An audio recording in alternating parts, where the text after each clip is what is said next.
Read it once and then set it aside. So we're in Don't touch anything. 1932, where psychologist Frederic Bartlett ran a series of experiments to test how memory actually works. Now, this isn't just how we think it works, it's how it really works. He gave participants a story to remember, not a familiar one, a Native American folktale, The War of the Ghosts. I'm Dr. Bartlett's assistant. We'll begin the experiment shortly. A landmark experiment, Bartlett's War of the Ghosts experiment. They read it once, and then they set it aside, and now they try to recall it.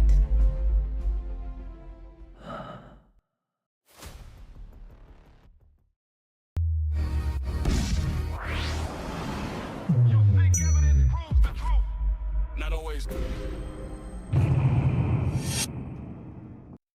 They pause, they hesitate, they search. They don't look confident. They are, they just don't know what's missing yet. Hours later, they try again. Days later, weeks later, and something starts to happen. Details disappear, strange elements get rewritten, unfamiliar parts become something else. The story doesn't just fade, it changes. Okay, let's go. AI case file, experiment identified. Bartlett, 1932. Method, repeated recall. Observed effects, detail loss, structural simplification, cultural normalization. Conclusion, memory transformation detected. And then he did something even more revealing. He passed the story from one person to another, like a chain. Like the telephone game? Exactly. Each person is confident. They're trying, but look closer. It's getting shorter, cleaner, more familiar. This isn't forgetting, this is editing. And it wasn't just stories, he ran the same test with drawings. This is what they saw. This is what they remembered.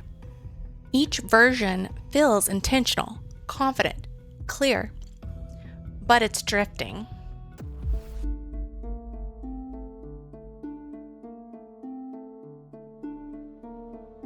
Speaking of memory going bad, you hear about Jennifer Thompson and Ron Cotton.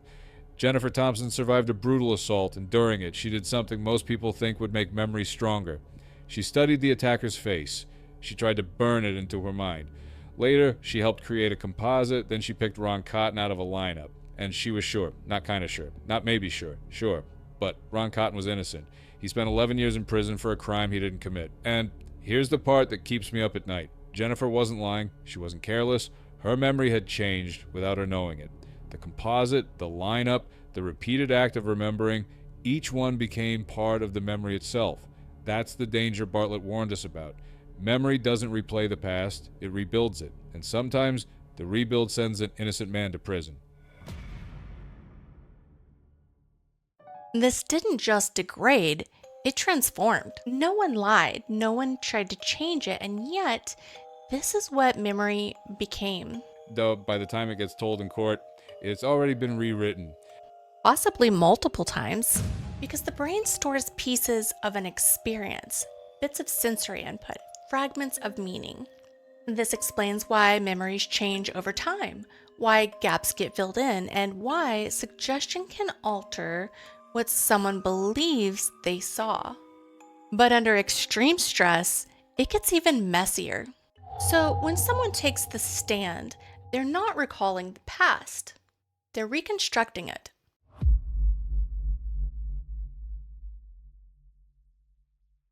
And if memory changes like this under normal conditions, what happens when the brain is under extreme stress? Next. File trauma encoding. Flag, memory formation may be incomplete under stress conditions. Another case is coming in, and this one doesn't play by the rules. Memory under trauma doesn't behave the way you think it does. It fractures, distorts, rearranges. What looks inconsistent might actually be the most honest signal you'll ever see. Part 3, When Trauma Breaks Memory, Sunday, 7 p.m. Central. Be here or miss the truth hiding in plain sight.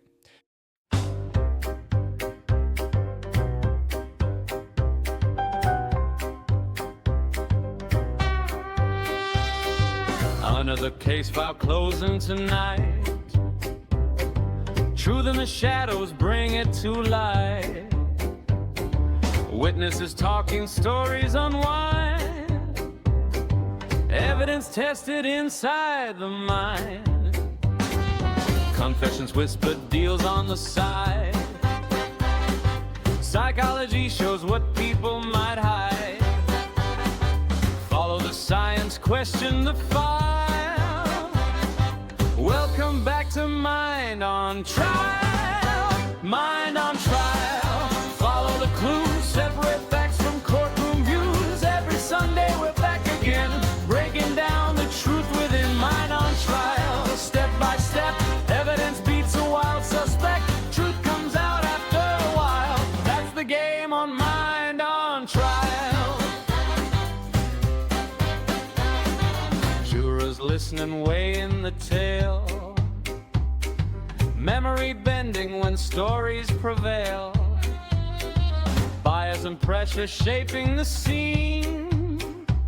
Not every confession means what it seems. Down in the pasture by the old fence line, Luna the donkey's keeping good time. Willie the goat thinks justice is style. Cheering the cases on Mind on Trial. Mind on Trial. Follow the clues, separate facts from courtroom views. Every Sunday we're back again, breaking down the truth within Mind on Trial. Step by step, evidence beats a wild suspect. Truth comes out after a while. That's the game on Mind on Trial. Files and theories on the board tonight. Brains and evidence shining the light. From the lab to the courtroom, we're chasing the truth on Mind on Trial. Mind